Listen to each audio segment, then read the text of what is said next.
उसने सचमुच वीर प्रभु को जान लिया। किसने? जिसने अपने आप को पहचान लिया। महावीर को जानना हो तो अपने आप को जान लो, और जो अपने आप को जान लेता है वो महावीर को भी जान लेता है। दोनों को अलग अलग से जानने की जरूरत नहीं है। महावीर को जानने की अगर तमन्ना ही है, क्योंकि हम सब महावीर को मानते हैं, हम महावीर को जानते नहीं हैं। हम महावीर को मानते हैं, हम महावीर को जानते नहीं हैं। ये जितनी भी गलतफहमियां होती हैं ना, ये मानने से होती है, क्योंकि मान्यताएं बहुत गलतफहमियां पैदा करती हैं। कहीं कहीं तो ऐसी ऐसी मान्यताएं हैं जिनको सुनकर के हंसी आ जाती है।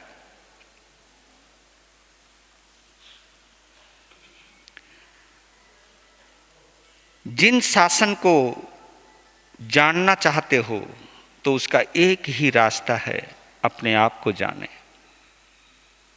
महावीर ने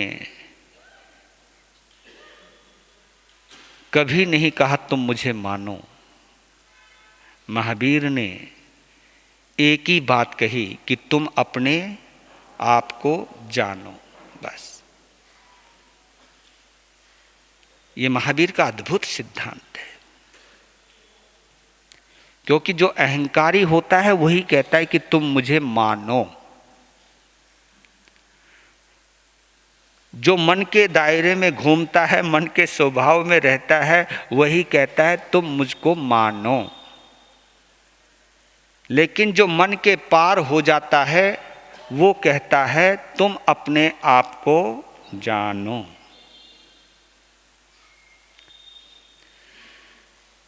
देखिए, कल हमने एक और तरीका लिया था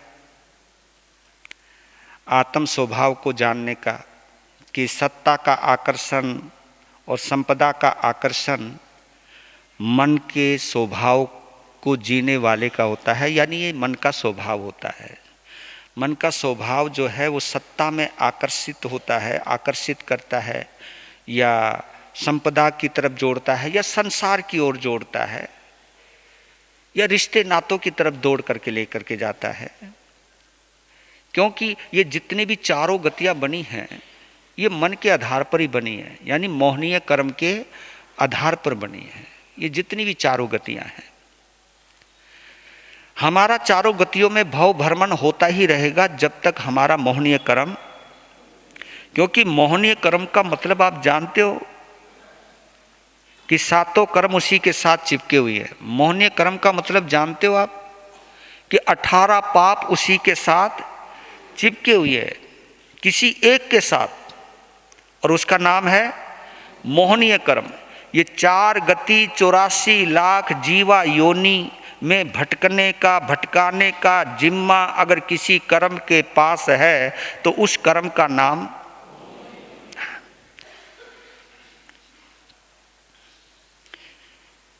कहीं बोर मत होना, क्योंकि ये मैं मोहनीय कर्म के ऊपर ज़्यादा बोलता हूँ,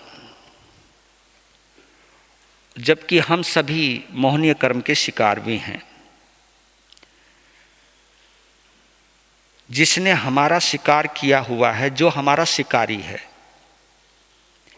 उसके ऊपर फोकस करना बहुत जरूरी है, क्योंकि मोहनीय कर्म को समझे बिना हम मैत्री भाव को नहीं समझ पाएंगे। मैं भगवान महावीर का एक और सिद्धांत समझाने की कोशिश कर रहा हूं। आत्मा में स्थित, आत्म स्थित किसी आत्मा की भाव स्थिति कैसी होती है, और मन के गुलाम बने हुए व्यक्ति की मनस्थिति कैसी होती है, इसको समझाने के लिए 2 लाइनें बोल रहा हूं, क्योंकि ये भी आपके अनुभव की लाइन है। हम भी समझ सकते हैं, आप भी समझ सकते हैं। भगवान ने आत्म भाव में या आत्म स्वभाव में या आत्म स्वभाव को प्राप्त करने की साधना का एक सूत्र दिया समझने के लिए कि मैं आत्म स्वभाव को प्राप्त करने की योग्यता रखता हूँ या नहीं रखता हूँ। इसको समझने के लिए, समझाने के लिए भगवान का एक संदेश है, वो आपके सामने ला रहा हूँ। गौर करना, बहुत गहरी लाइन है वो, कि पुण्य कर्म के उदय होने पर, पुण्य कर्म के उदय होने पर जिनको अहंकार नहीं आता, फिर रिपीट करता हूं, पुण्य कर्म के उदय होने पर जिनको अहंकार नहीं आता और पाप कर्म के उदय होने पर जिनको क्रोध नहीं आता, वो आत्म स्वभाव को उपलब्ध हो जाता है। वो आत्म स्वभाव को, आत्मा के धर्म में प्रवेश कर जाता है, वो मन के धर्म से बाहर निकल जाता है। अब इसमें आप अपनी अपनी मनस्थिति चेक कर सकते हो, मैं भी कर सकता हूं और मुझे भी करना चाहिए। यहां पर कितने जने हैं कि जब पुण्य कर्म का उदय होता है, यानी पुण्यवानी जोरों पर हो, जिनको हम मुकद्दर का सिकंदर कहते हैं, जिनके सितारे बुलंद हैं, कुछ भी कहो, जिनके सितारे बुलंद हैं, पुण्यवानी का दौर चल रहा है, पुण्यवानी का जोर चल रहा है, ऐसे व्यक्तियों को कभी आपने देखा? वो स्वयं देखें कि उनके अंदर एक विशेष प्रकार की अकड़ होती है।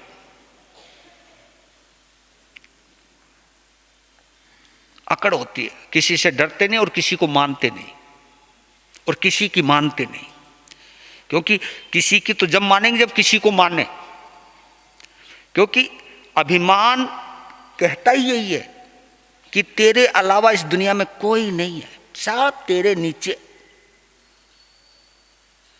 पंजाबी चे कहते हैं सब तेरे थल्ले थल्ले, थल्ले यानी नीचे, तू सबसे ऊपर, तू सबसे निराला, तू सबसे अलबेला, तू सबसे अलग। तो यही मनस्थिति हमारे अंदर अहंकार को जन्म देती है। जिनका सितारा बुलंद होता है वो किसी से डरते भी नहीं, किसी को मानते भी नहीं, किसी की मानते भी नहीं, क्योंकि अपने में रहते हैं। क्या तो हम सब कुछ नहीं हो।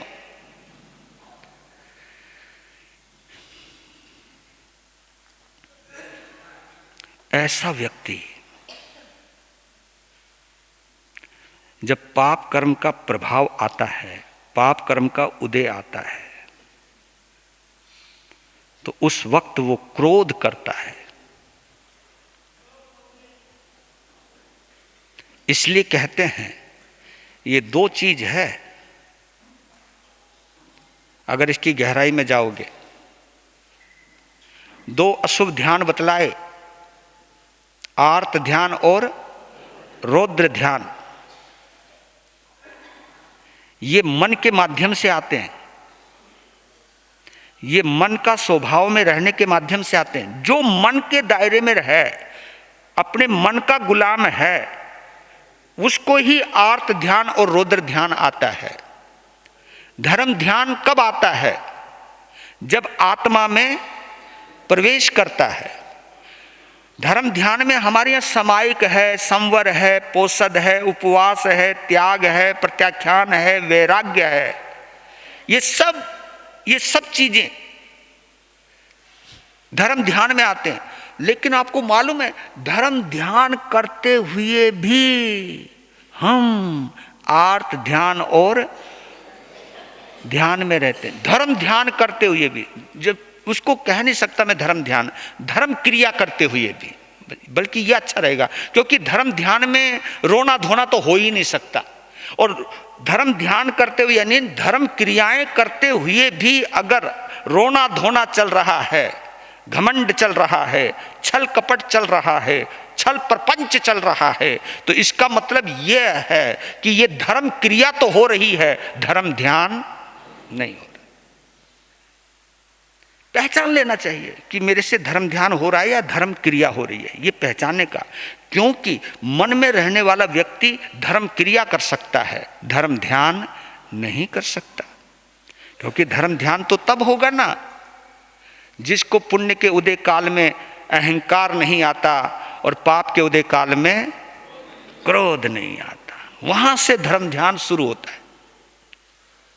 तो आप लोग समझ सकते हो, आपको एक ही दिन में पता नहीं कितनी बार घमंड आता है और कितने बार क्रोध आता है।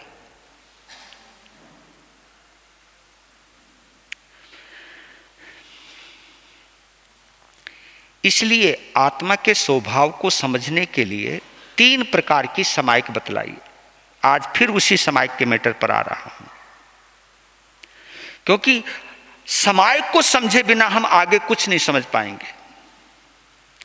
समायिक मोक्ष का प्रथम द्वार है, वो द्वार है, मतलब वो अगर मंजिल है, वो अगर महल है, मुक्ति महल का प्रथम द्वार अगर कोई है तो उस द्वार का नाम समायिक है। और उस समायिक के 3 रूप हैं, श्रद्धा की समायिक, श्रुत की समायिक और चरित्र की समायिक। चारित्र की समायिक जिसकी शुरुआत श्रद्धा से होती है। श्रद्धा की समायिक हमारे भावना लोक को असीम और प्रशस्त बनाती है। भावना लोक, ये अंतर का जो लोक है, अंदर का जो संसार है, इसको असीम बनाती है, यानी उदार बनाती है, प्रशस्त बनाती यानी उत्तम बनाती है, शुभ बनाती है। श्रद्धा की समायिक यानी हमको अंदर से उदार बना देती है, भावना लोक को विस्तृत कर देती है, इतना विस्तार करती है जिसकी कोई सीमा नहीं। इसलिए कहते हैं कि भावना लोक की सीमा को वो असीम में बदल देती है। यानी श्रद्धाशील व्यक्ति हर चीज को पचाने की हिम्मत रखता है, हर बात को खपाने की हिम्मत रखता है। श्रद्धाशील व्यक्ति कभी उतावला नहीं होता, श्रद्धाशील व्यक्ति कभी घबराता नहीं। इसलिए कहते हैं श्रद्धाशील व्यक्ति सुख में इतराता नहीं, दुख में सीधा गणित है। और आप लोग देख लिया करो अपने आप को, समायिक करने वाले, प्रतिक्रमण करने वाले, एक बार कुछ भी हमारे तुम्हारे साथ विपरीतता हो जाए, प्रतिकूलता हो जाए, मूड खराब। और कई तुम्हारे पास आते हैं, गुरु महाराज बिल्कुल मर गए। मैं बोला क्या? दोबारा बोले? क्योंकि गुरु महाराज बिल्कुल मर गए। मैं कहा मरा होगा तू, मैं क्यों मरूंगा भाई, मुझे क्यों मार रहा तू? क्योंकि गुरु महाराज बिल्कुल मर गए। बोल, कुछ भी बोल देते। और मालूम है आपको, हम लोगों से वो काम करवाने आते हैं जो काम हमें करने की इजाजत।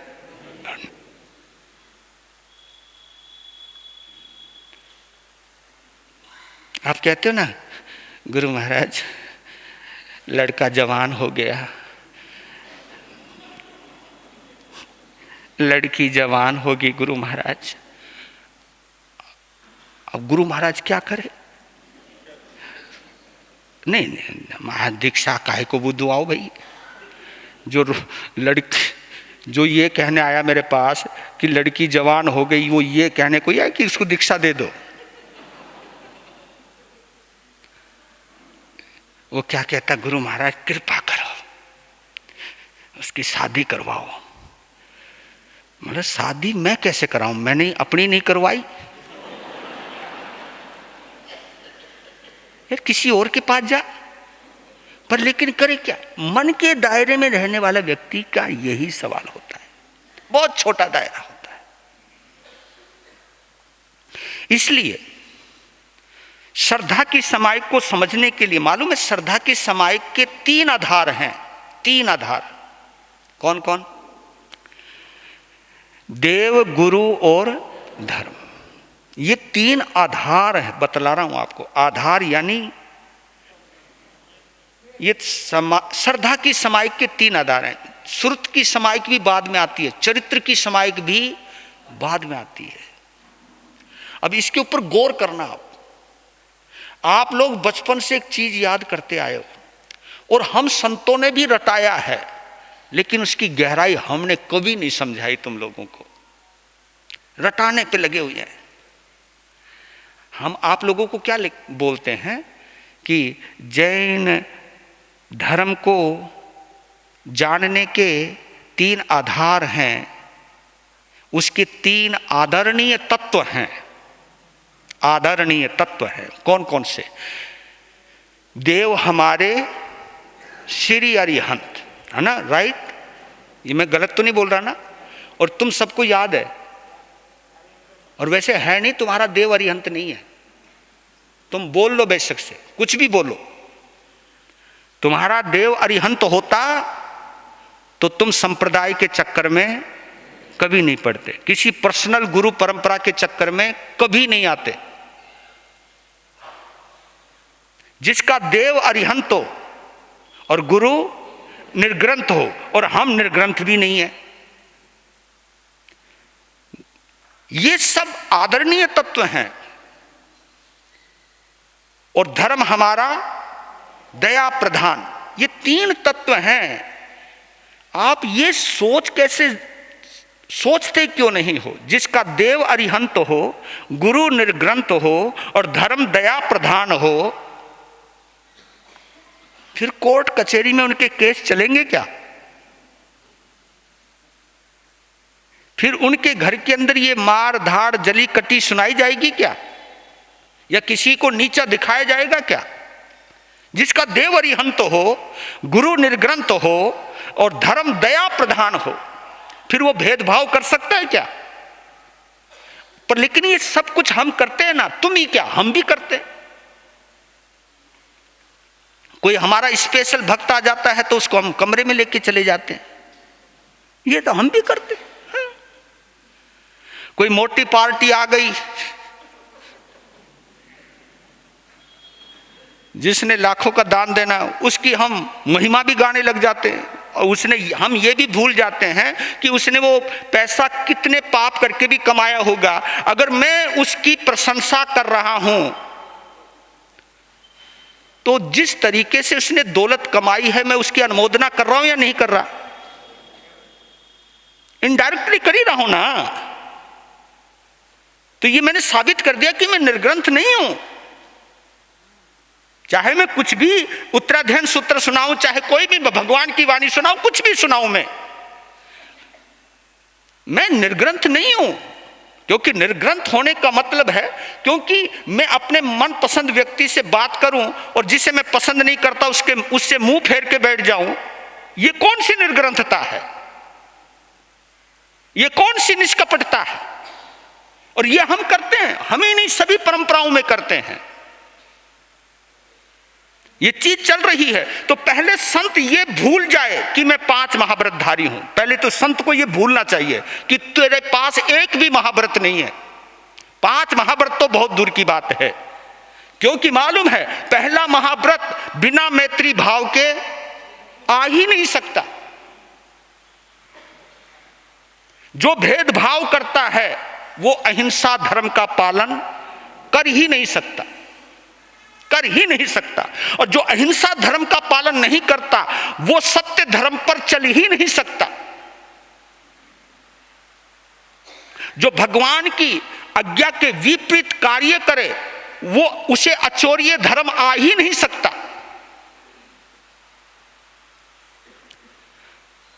और जो शादी विवाहों के चक्कर में पड़ जाए, तुम्हारी दुकान चलाने के चक्कर में पड़ जाए, उसको ब्रह्मचर्य का धर्म आ ही नहीं सकता, ब्रह्मचर्य महाव्रत आ ही नहीं सकता।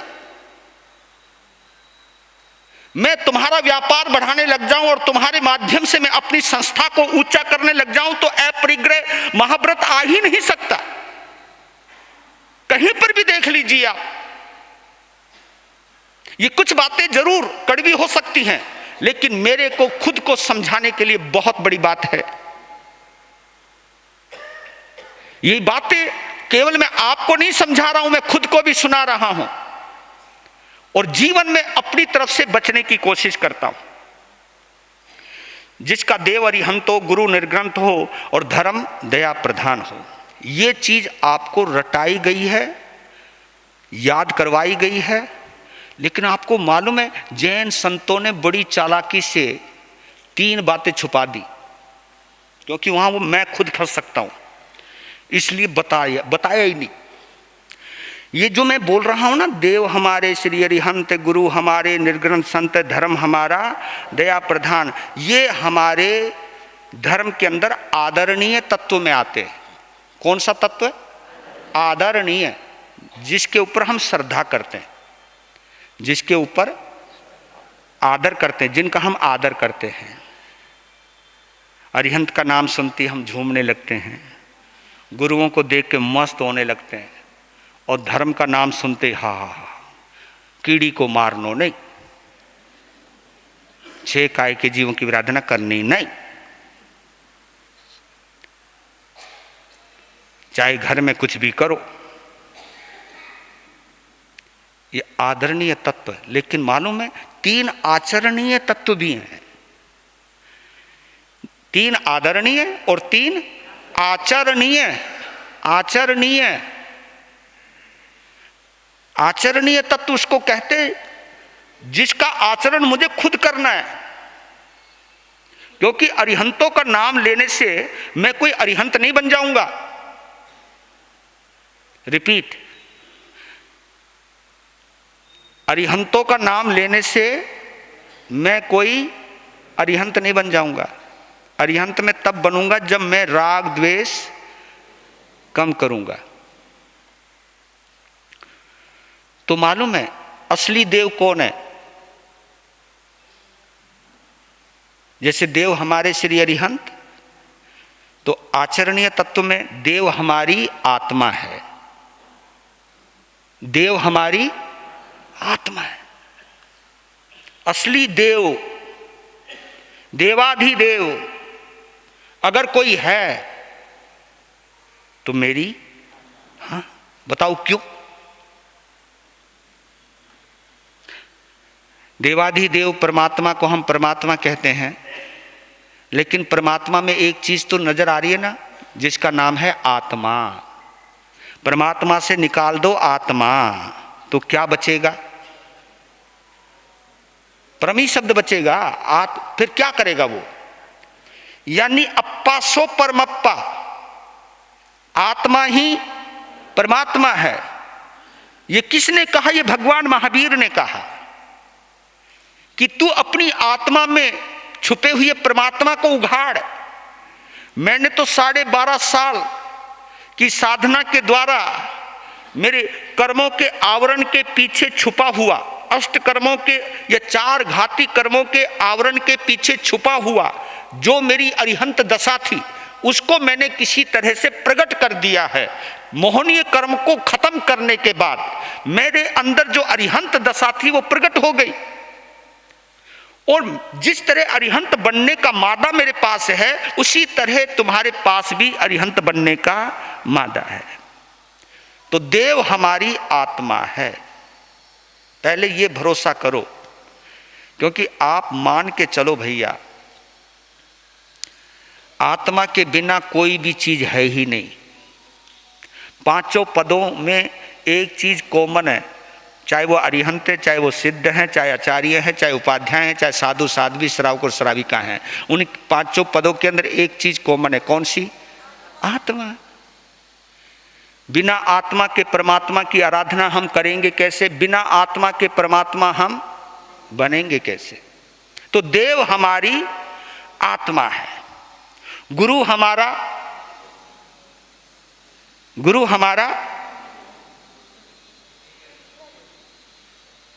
सम्यक ज्ञान, ये गुरु है हमारा, असली गुरु कोई है तो निर्ग्रंथ गुरु नहीं है, वो तो बाहर का है। लेकिन असली निर्ग्रंथ गुरु के पास लाने वाला कोई अंदर गुरु बैठा हुआ है। उसी गुरु ने कहा कि ये निर्ग्रंथ है, तुझे ऐसा ही बनना है। और निर्ग्रंथ तू तभी बनेगा जब तू राग द्वेष से मुक्त होगा। और राग द्वेष से मुक्त होने का भाव जब पैदा होता है, ज्ञान जब होता है, उस ज्ञान का नाम है सम्यक ज्ञान। आप लोग ऐसे नहीं आए यहां पर, आपके अंदर एक गुरु बैठा हुआ है, सम्यक ज्ञान। चल यार, दुकान बाद में जाएंगे, ऑफिस बाद में जाएंगे, पहले भगवान की वाणी सुनने चलते हैं। कोई चीज है ना जो आपको यहां लेकर के आई है, वो आपका अपना है, जो आपको अच्छा करने की प्रेरणा देता है। देखो, बुरा करने की भी प्रेरणा अंदर से मिल रही है, उसको मिथ्या ज्ञान कहते हैं। और अच्छा करने का भाव भी अंदर से पैदा होता है, तुम्हारे अंदर से। मैं लाख समझाऊं तुम्हारा, लेकिन अंतर से अगर तुम्हें समझ में नहीं आएगा तो तुम कुछ भी करने वाले। आप एक चीज से तो ये निकाल दो कि उसने मेरे से गलत करवाया, ये नहीं कहना। ये भी बोल दो कि मेरे से उसने सही करवाया, ये भी निकाल दो। तुम्हारे अंदर ही है गलत करवाने वाला और सही करवाने वाला, क्योंकि निर्णय तुम्हारा है।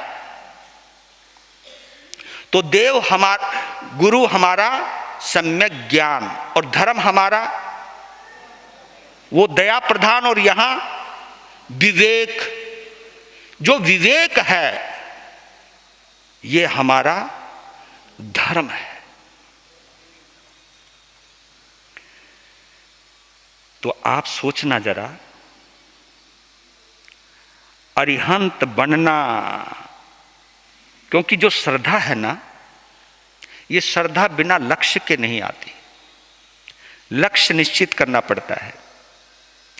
और मैंने तो यहां तक सुना है, जैसी श्रद्धा वैसा जीवन।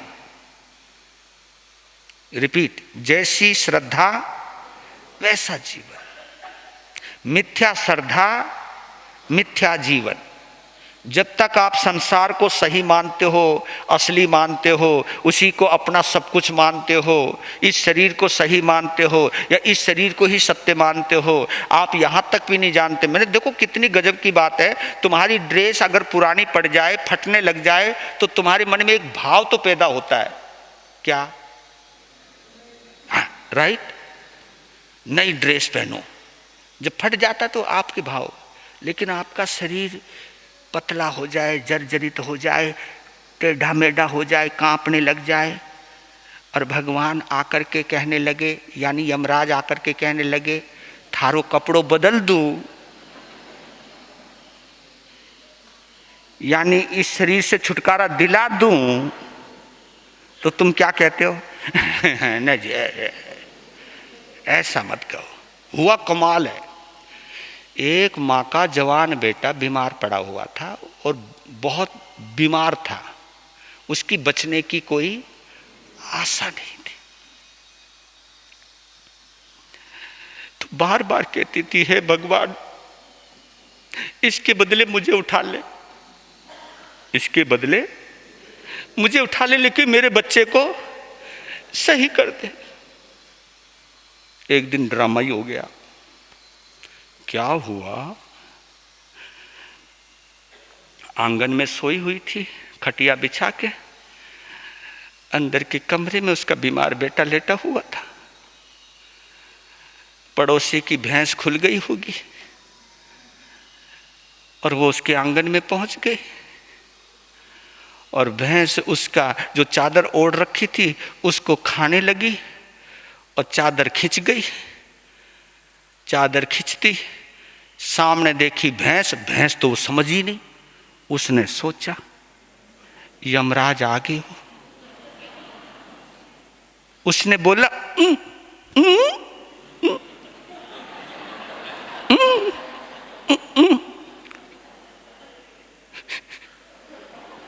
मैं नहीं, अंदर है वो, अंदर है वो, बेचारी क्या समझे। पर लेकिन असलियत आ गई। जब बात अपने को बचाने की आती है ना, तो सबसे पहले हम अपने को बचाते हैं, यानी इस शरीर को बचाते हो। यही मिथ्या है। इस शरीर को छोड़ना जरूरी है। तो महावीर ने भी 27 जन्म लिए भैया, उसके पहले तो पता नहीं कितने जन्म लिए होंगे, लेकिन जन्म दर जन्म दर जन्म दर करते हुए महावीर के जन्म में आए। तो ये जन्म मरण नहीं होता तो महावीर के 27 जन्म भी नहीं होते। और इस जन्म मरण की श्रृंखला को महावीर ने ना समझा होता तो इस काल चक्र से या इस कारागृह से मुक्त होने का संकल्प नहीं जगा होता। मोहनीय कर्म की चालाकियों को उन्होंने जिस गहराई से समझा, हम समझ ही नहीं पा रहे हैं, क्योंकि हमारा मिथ्या ज्ञान है। सांप्रदायिक ज्ञान मिथ्या ज्ञान है, आत्मिक ज्ञान सम्यक ज्ञान है। मैं आत्मा हूं, यही सम्यक ज्ञान है। और जो इस चीज को जानता है कि मैं आत्मा हूं, फिर वो बोल सकता है क्या, मैं दिगंबर हूं, मैं श्वेतांबर हूं, मैं मंदिर मार्गी हूं, स्थानकवासी तेरापंथी हूं, मैं फला परंपरा को मानता हूं? वो नहीं मान सकता। एक शब्द और बुलाता हूं, समय हो रहा है मेरा इधर। एक शब्द सुना है आपने, मनमुखी है? नहीं नहीं नहीं, मनमुखी सदा दुखी। हाँ, मनमुखी सदा दुखी, गुरुमुखी सदा सुखी।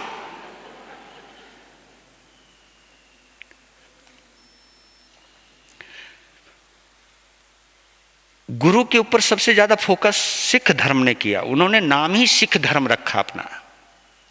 सिख जो शब्द है प्राकृत का भी है, और सिख धर्म यानी शिष्य का धर्म। उन्होंने तो अपनी भाषा का नाम भी गुरमुखी रखा। जो पंजाबी लैंग्वेज है, उस लैंग्वेज का नाम है, क्या रखा उस लैंग्वेज का नाम? गुरमुखी। यानी पंजाबी लैंग्वेज को, पंजाबी भाषा को वहां गुरमुखी कहा जाता है, गुरमुखी पढ़ाई जाती है।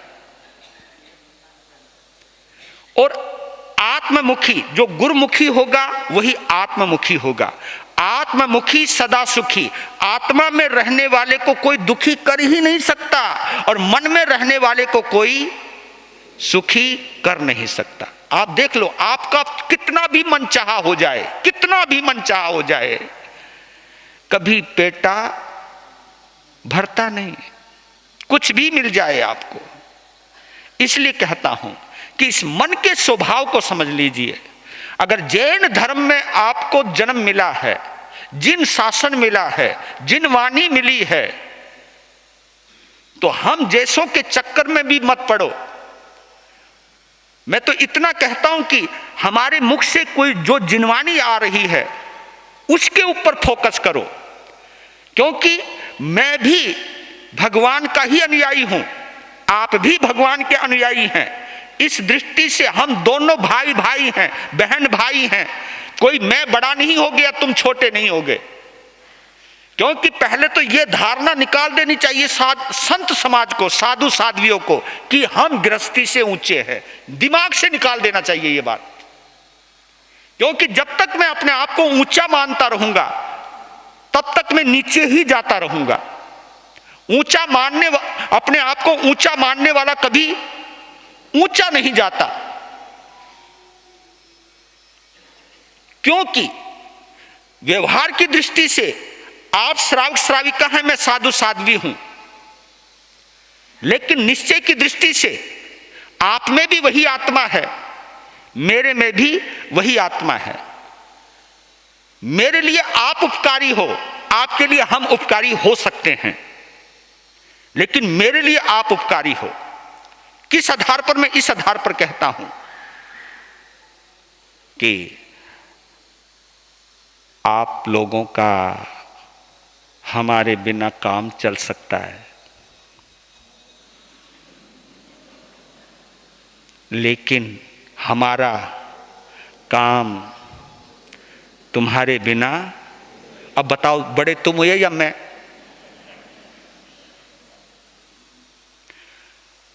रोटी जो मैं बोल रहा हूं ना इतने जोर जोर से, तुम्हारा माल बोल रही हो, मैं नहीं बोल रही हो। हाँ,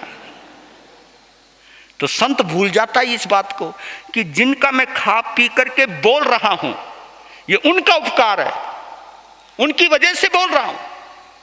मेरी श्रावक समाज ने कहा कि गुरु महाराज पाप हम कर लेंगे, आप केवल धर्म करो। ये मेरी श्रावक श्राविकाओं ने कहा कि दोष हम लगा लेंगे, आप निर्दोष संयम पालो। इतनी प्रेरणा देने वाले, इतना उपकारी प्रकृति धारण करने वाले मेरे श्रावक श्राविका मेरे से छोटे कैसे हो सकते हैं?